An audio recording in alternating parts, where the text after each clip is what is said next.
everyone, it's Nicole Wilkins with FitnessRx for Women, and this is my next question and answer segment where I took your questions from Facebook and I'm going to answer them for you today. The first question I have is, what are your thoughts on artificial sweeteners during contest prep? Do you cut them out? If so, when? I try to eliminate as much artificial sweeteners as I can. The one that I do use all year round is stevia. So I usually don't cut that out until probably the week of the show. And if I have tea or oatmeal, I may still even use it the day of. But it's really important to watch out for how much artificial sweeteners you're using, because it's in your protein powders, it's in your branched chain amino acids, it's in your pre-workouts, if you have flavored pre-workouts, if you drink Crystal Light or Mio or sugar-free gum, it all adds up. So if you're holding on to a little bit of extra water and you're not sure why the scale isn't budging, it could be from the artificial sweeteners. So keep an eye on it, especially as the show gets closer. What are your thoughts on fasting? Whether it's once a week or intermittent fasting on a daily basis, do you believe it is beneficial or detrimental? Now, I have actually never done fasting myself. I honestly don't think I could do it. I have no desire to do it, but I know people who benefit from it and who prefer to do that. So I think this is a very individual question. I honestly don't know enough about it to answer this for you, but I will do my research and maybe get back to it another day. The next question I have is, how much weight would you allow yourself to gain post-season, or off-season basically, to gain a sufficient amount of muscle?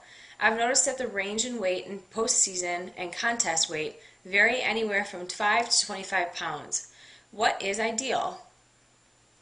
Well, there is no ideal.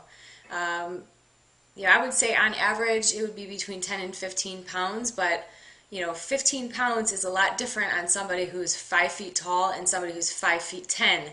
So, you have to kind of take a look at where your body is and where your size is. And there's a very common misconception with females, especially those who compete in figure and bikini, that you need to bulk.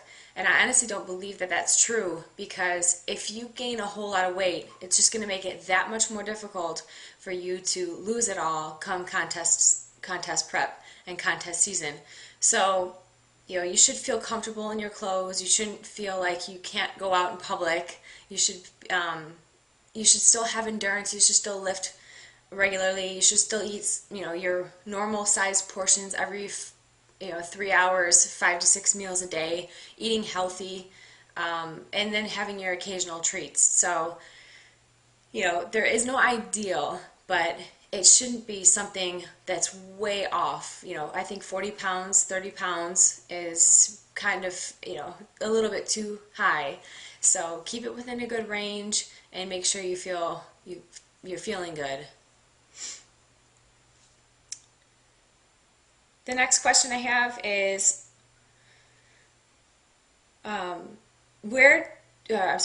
do you wear a heart rate monitor? And if so, do you shoot for a certain amount of calories per workout? I do wear a heart rate monitor probably 60% of the time.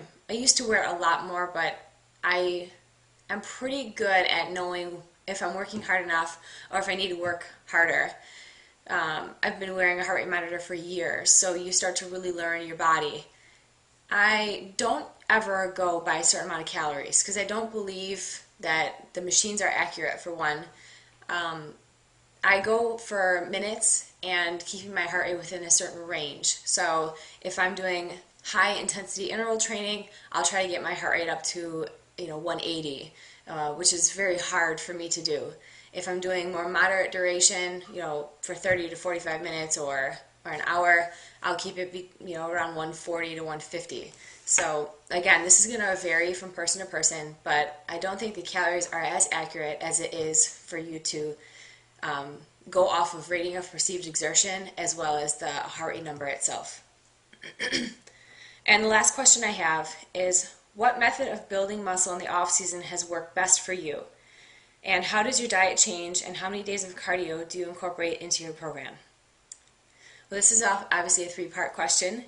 The first one is, what method works best for me in the off season. Actually, all year round for muscle building, I feel like pyramids work really good for me. So I'll start out with a lighter weight with a little bit higher repetitions, and then each set I'll increase the weights, the amount of weight as my repetitions go down. So by the last set, I'm lifting as heavy as I can, but I can't get as many repetitions as I could for the first set. And my diet, in season versus off season, off season I don't measure my foods. I have a lot more variety. I'll go out to eat. I'll have the occasional glass of wine. In season, it's very regimented. I can't miss meals. Everything is very specific.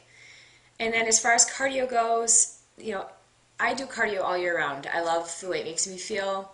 I think a healthy heart is extremely important given my family history. So even in the off season, I'll do 6 days, 45 minutes. And in season, as the show gets closer, depending on where my body fat is, I could do, 6 to 7 days, 2 sessions of 45 minutes a day.